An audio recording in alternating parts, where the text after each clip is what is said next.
ಬಂಗಡಿ ಮೀನು ಬಳುಕಿದಾಗ ಏನೊಂದು ವರ್ಸ್ welcome back to my YouTube channel. ಇವತ್ತಿನ ವಿಡಿಯೋ ಒಂದು ಪ್ರಾನ್ ರೋಸ್ಟ್ ಮಾಡ್ತಾಯಿದ್ದೀನಿ.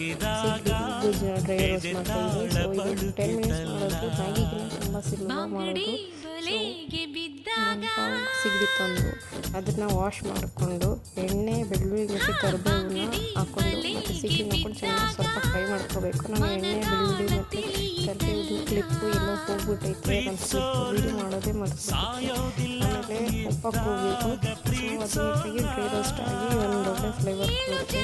ಬೆಳ್ಳುಳ್ಳಿಗೆ ತುಂಬ ರುಚಿ ಆಗೋದೇನು ಬೇಡ, ಜಸ್ಟ್ ಅದು ಸ್ಮೆಲ್ ಬರಬೇಕು. ಬೆಳ್ಳುಳ್ಳಿ ಸ್ಮೆಲ್ ಅಷ್ಟೊಂದು ಸಾಫ್ಟ್ ಆಗಿರಬೇಕು. ಮತ್ತು ಇಲ್ಲಿ ಒಂದು ಸ್ವಲ್ಪ ಖಾರದ ಪುಡಿ ಹಾಕ್ಕೊಳ್ತಾ ಇದ್ದೀನಿ. ಖಾರದ ಪುಡಿ ಬಂದು ನಿಮ್ಗೆ ರುಚಿ ಕಷ್ಟ ಆಗ್ತದೆ. ನೀಟಾಗಿ ಸಾಲ್ಟ್ ಮಾಡ್ಕೊತಾನೆ ಇರಬೇಕು. ಸೊ ಲೋ ಟು ಸ್ಲಿಮ್ ಫ್ಲೇಮಲ್ಲೇ ಇಟ್ಕೋಬೇಕು. ಹೆವಿ ಫ್ಲೇಮ್ ಏನು ಬೇಡ. 10 ಮಿನಿಟ್ಸ್ ತುಂಬ ಸಿಂಪಲ್ ಇದು.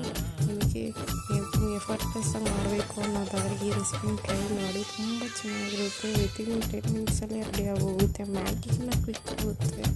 ಮ್ಯಾಗಿ ಮಾಡೋಕ್ಕೆ ಒಂದು 10 ಮಿನಿಟ್ಸ್ 20 ಮಿನಿಟ್ಸ್ ಎಲ್ಲ ಆಗಲೇಬೇಕು. ಬಟ್ ಇದು ಆ ಥರ ನೋಡಿ, ಆ ಕಲರ್ ನೋಡಿ ಯಾವ ಥರ ಬರ್ತಾಯಿದೆ ಅಂತ ನೋಡಿ. ಈ ಮಟ್ಟದಲ್ಲಿ ಇಷ್ಟು ಚೆನ್ನಾಗಿ ಬಂತು ಅಂದರೆ ನೀವು ಇದನ್ನ ಸೈಡ್ ಡಿಶ್ ಆಗಿ ಸರಿ